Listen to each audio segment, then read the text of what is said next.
Sponsored by Shri Krishna jewellers. उत्तमता और आधुनिकता का बेजोड़ संगम, चौटा बाजार, मंडी।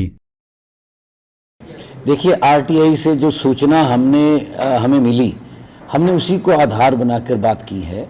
और धर्मपुर के जो भराड़ी डिवीज़न है आईपीएच का और सरकाघाट 2 डिवीज़न है, जिसमें हमारे 5 सब डिवीज़न आते हैं, इन सब में लगभग 1137 और अभी भी ये निरंतर जारी है। इसमें सबसे बड़ी बात ये कि कोई इश्तेहार नहीं छपा, कहीं से अखबार में नहीं छपा, कोई आपने इंटरव्यू कॉल नहीं किया। आपने जस्ट रात को फ़ोन करके अपने लड़कों को बुलाया और कहा कि आपको जलरक्षक, पंप ऑपरेटर और फिटर के तौर पे हम नियुक्तियां दे रहे हैं। अभी 3 महीना पहले पहली बार इनका टेस्ट कंडक्ट हुआ, उसमें 90-100 के आसपास के लड़कों को नौकरियां दी गई हैं। लेकिन 3600 रुपये और 4600 रुपये कहीं पर भी हमने नहीं पाया। हिमाचल प्रदेश सरकार का कहीं भी नोटिफाई है कि इस तरह का पैसा, इतने कम पैसे पर बच्चों को, ट्रेंड बच्चों को रखा जाएगा। कम से कम टेक्निकल बच्चों को इस तरह से नहीं रखा जा सकता, लेकिन रखा गया है। तो इसका मतलब साफ है कि आपने सबसे पहले बड़ा जो दलित वर्ग है उसको आपने वंचित कर दिया नौकरियों से। आपने शेड्यूल कास्ट कम्युनिटी को वंचित करने के बाद आपने एक्समैन का जो बच्चे कोटा जिनको मिलता है आपने उनको वंचित कर दिया। आपने वंचित कर दिया हैंडीकैप्ड आदमियों को, आपने वंचित कर दिया विधवाओं को। ये सब वीकर सेक्शन है समाज का। पहला प्रेफरेंस संविधान बोल रहा है, मैं नहीं बोल रहा हूँ, संविधान बोल रहा है।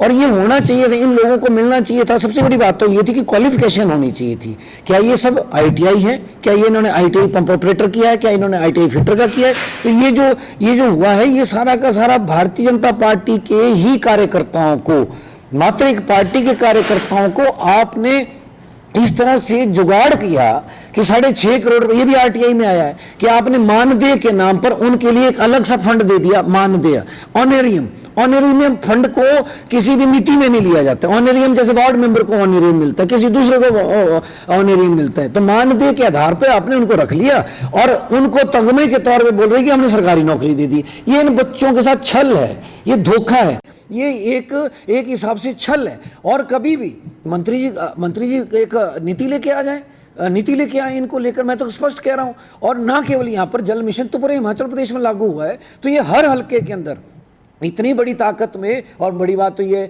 कि पानी की बूंद नहीं अभी तक आपने उठाई। पंप ऑपरेटरों का कोई काम ही नहीं था, अभी तक तो शुरू नहीं हुआ। फिटरों का कोई काम ही शुरू नहीं हुआ, अभी तक तो पानी की बूंद ही नहीं उठी, क्योंकि 132 केवी जब तक धर्मपुर के अंदर नहीं लगेगा, बिजली का प्रबंध जब तक होगा नहीं, तो इतनी बड़ी स्कीमें जो आप लाए हो जल मिशन में, ये काम नहीं करेंगे। तो 3.5-4 सालों से आप कर क्या रहे हो? 6-8वें महीने में इनको तनख्वाह डाल देते हो, वो भी 7-8-10 हज़ार रुपये डाल देते हो, बोलते हो कि हम इनको 3600 दे रहे हैं, नया रेट आ गया 3600 रुपया। तो ये जो सब हो रहा है, ये अपने आप में इन नौजवानों के भविष्य के साथ खिलवाड़ है।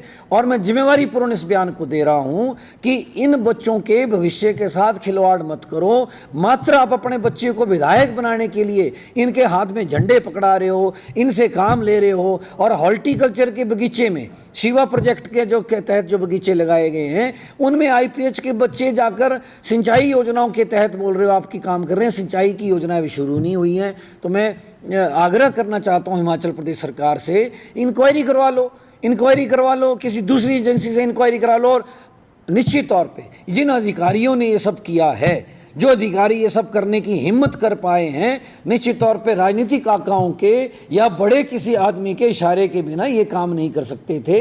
ये तो बेचारे हो गए हैं, ये अधिकारी भी बेचारे हो गए हैं और ये सब भाग जाएंगे, इधर उधर को भागेंगे, लेकिन रहेंगे तो हिमाचल प्रदेश सरकार पे।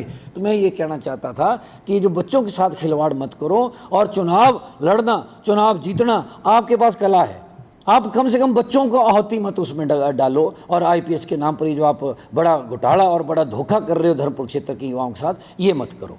फेसबुक पर पोल स्टार हिमाचल का पेज लाइक करें और यूट्यूब पर हमारा चैनल सब्सक्राइब करना ना भूलें।